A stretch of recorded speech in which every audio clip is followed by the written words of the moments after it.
Hey, Christopher here. Here's a quick first mock-up of a block explorer in the Bitcoin Core app. This is the main design file that we've been working with. It's a prototype here called Explorer, and I'll just go through that here. So we have, by default, we see the current block log that indicates all of the different blocks of the last 12-hour segment. And when I press this current block here, this is how I thought of it at least, I would get to the block explorer. So I'm going to click it, and then from the bottom slides up this temporary screen here, so I can make it disappear again. Just note that this top bar here would not be visible, but Figma just doesn't allow for that or make that very easy to keep that out of this prototype. So just this black part here would slide up. I see all my latest blocks. I have a simple search function here. And if I want to, I can click on a single block. It would slide in from the right. So I can always go back and forth. And then I would see some very basic information, like the block number here, fees paid, confirmations. I'm sure there's some other details that could be shown here. I just kept it simple. And I see the 4,271 transactions with the hash or the ID and the amount that was transacted.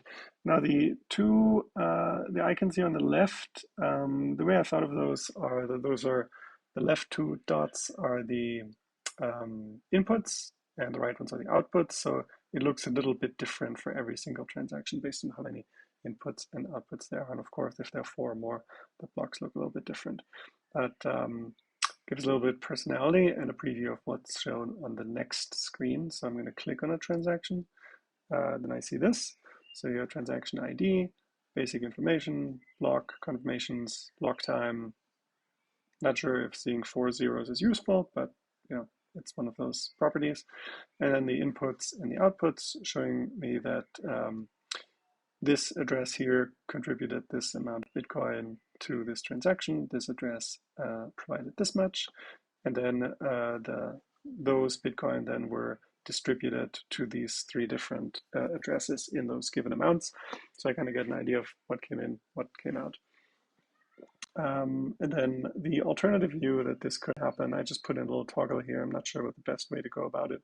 If as a developer I want to inspect this in a bit more detail, we could either do it in a way that I press one of those inputs or outputs and then I get another screen with those details, or we could have a toggle here that allows me to just explore all of those properties here right on the screen. So could be one of the two. Just let me know what works best for you. And because this is a kind of developer-focused view here, I made all the text a little bit more tighter and compact. And that's kind of it. That allows me to dig into blocks, transactions, and there's also a search function here. So if I activate this, it tells me I can enter a block height, transaction hash, or address. I'm going to click here, and it will enter in a block height. It will show me this preview. I click it, and I get all the details. Or I enter a transaction hash, same thing. I would get the transaction hash. I could click it, and then I would get all those details. But pretty straightforward.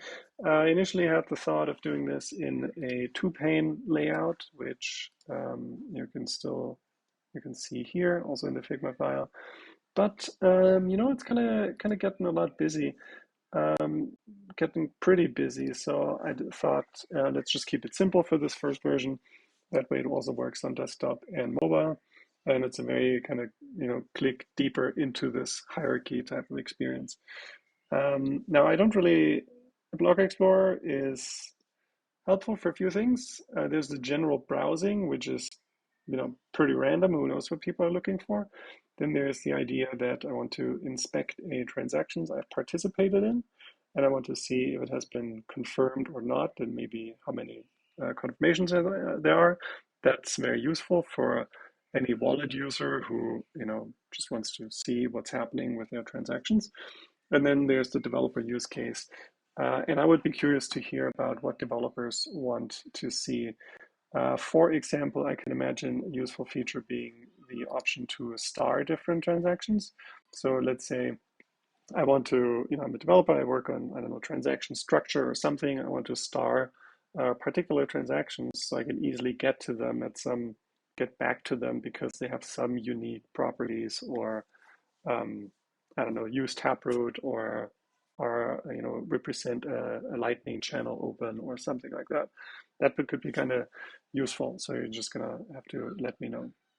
But other than that, I think there are probably all kinds of details, what properties to show in each of those items, and we can work through those. But this would be here my first proposal. So let me know what you think.